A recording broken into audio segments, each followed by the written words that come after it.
So what concerns freedom, of course, there are two kinds of freedom. There's the outer freedom, you know, the freedom of expression, the freedom of movement, the freedom also from diseases and so on, due to our good doctors and hospitals, the freedom to have a good education, also because of our social systems and so on. There's this kind of freedom which is very important, you know, and very meaningful. And here I seriously hope, you know, that we are not losing the freedom of expression right now, that we are not losing the ability to say what we think, even if we step on the toes of some gentlemen from the Near East.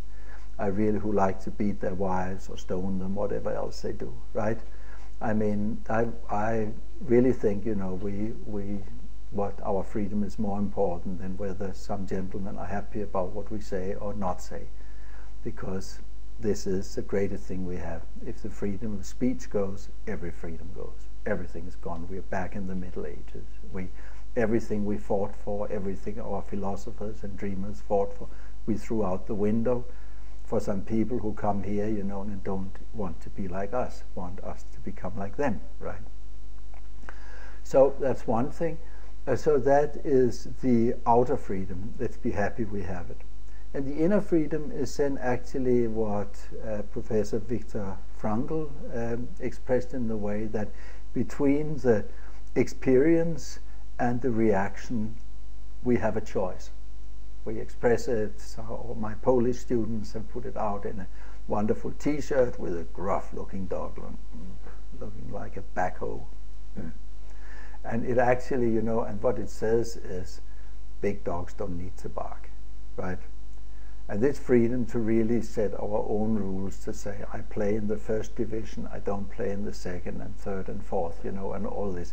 This chance to really decide ourselves, you know, what we want to put into our minds and what things we want to contain and have inside.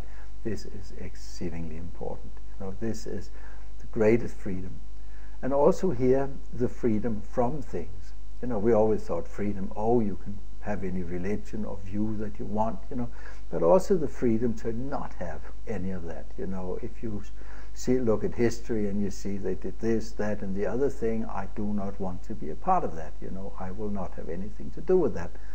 Then, in this case, also, you know, you will say that it really is, you know, it really is great to have this freedom, both to have a certain view and to be free of having a certain view pressed down over our heads. It's a very important thing, you know, and we should do our best that around the world all beings have a freedom, the education to choose and a freedom to decide what they want.